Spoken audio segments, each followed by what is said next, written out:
Hi everyone, this is Aaron for Zollotech, and we're doing a 1 day or 1.5 day follow-up on the HTC Thunderbolt. The phone has been really nice. I've used it for that time, and wanted to give some thoughts on it after using it for a day and a half before I do a review down the road here.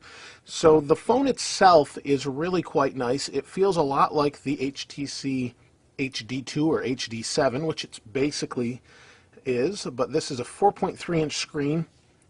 Really heavy, feels really nice. Because of that heft, it feels built well and solid. I don't feel like I'm going to break it. It does have this raised rim a little bit around the screen. I don't know if you can see that, but it is raised a little bit, so if you were to set it down this way, there's no screen touching whatever surface it's on, or at least it doesn't appear that way, and it just feels really solid overall. It does have this nice kickstand here, and this metal against the hand gives it more of a premium feel. Although it may sound a little silly, this kickstand does really make it feel nicer when holding it, and it's got a solid latch feel to it. It doesn't wiggle around. It's quite nice. So the phone itself, let's go ahead and turn it on. It's got Android 2.2 Froyo on it with HTC Sense. Let me bring in the camera here a bit so you can see it a little bit better. Let's go ahead and unlock it. Now I've been using it. It's early in the morning as I'm recording this. As you can see, the clouds are going across. Typical Sense. Now, some of you have asked a couple questions, and that's one of them. They'd heard that this did not connect. I'm sorry I don't have your names up here, but they'd heard or read somewhere that this does not connect with HTC Sense. Well, there was the clouds. I didn't do anything special to get that to work, and it's working just fine, just like any other Sense device. The battery life so far actually has been pretty good. The first day I got it, it ran out in half a day or so with normal use, and it was not full when I received it. When I unboxed it, turned it on for the first time, never plugged it in, let it run all the way down, plugged it in, charged it overnight, and then started using it today around noon. And as you can see, it's 12:44 in the morning, and that's where the battery's at. Haven't turned it off or anything like that.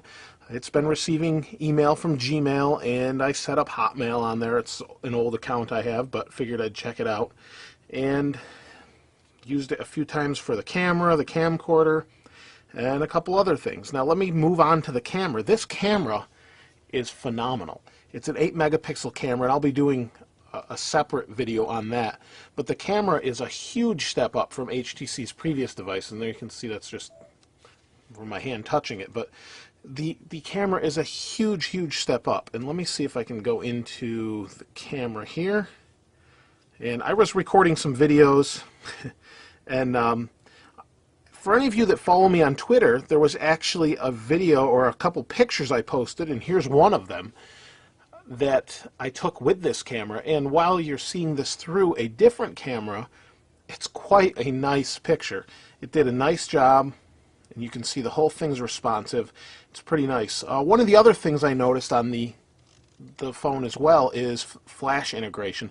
Actually went into here, went into the internet, went to my Facebook account and said, let's see if I can load Cityville. So I loaded Cityville on here, fairly slow, but it actually worked, and I was pretty surprised about that.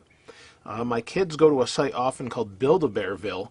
I went on there, and to give you an idea, I have an older iBook that my daughter uses, and the iBook was horrible compared to this as far as its performance. The flash performance on this is really quite good.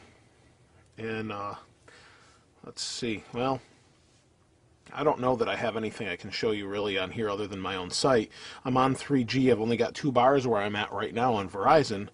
I need to go on 4G, and I'll test that later as I need to go to an area that actually has 4G coverage. The next city over does, so I'm going to be heading out that way to test that out. But the browser's nice. There's a little bit of chop in the scroll, but the flash works well. Pinch to zoom works well. It just overall is a pretty nice phone. I really don't have a whole lot more to say about it other than that the battery's been pretty good. The camera's been fantastic. This is the first phone where I would say is on the same level or even better than the iPhone 4. It really is that big of a step up as far as image quality over other Android phones I've used. You know, HTC's put 8 megapixel cameras in the Incredible. There's been some other phones with the 8 megapixel camera, and it's really terrible. In the Incredible, if you've seen some of the videos I've done, the camera is just horrible. On this, it really is very high quality. It takes some really nice pictures. The camcorder has tap to focus and a lot of other things. I was blown away by how good the camera is on this. The Droid X has a good camera, but this, I don't think the Droid X compares, honestly. And the iPhone 4, I'm going to do some tests between this and the iPhone 4 because this is just so good. And that'll be in another video. So if you have any questions you want to know specifically about this phone that you're having a really hard time finding anywhere, please feel free to ask. I'm not really going to go into more on this phone until I use it for, I don't know, 4 days, 5 days, and then I can do a full review on it. But let me know any questions you have that you may be considering this phone over something else, and I'll try and answer those the best I can in the coming days here. If you haven't subscribed already, go ahead and hit the subscribe button if you wouldn't mind. Give a thumbs up to the video. And for all of you that have subscribed, I appreciate it. I just hit 4,000 subscribers. I really appreciate that. Couldn't be happier. So thanks for watching, and this is Aaron. I'll see you next time.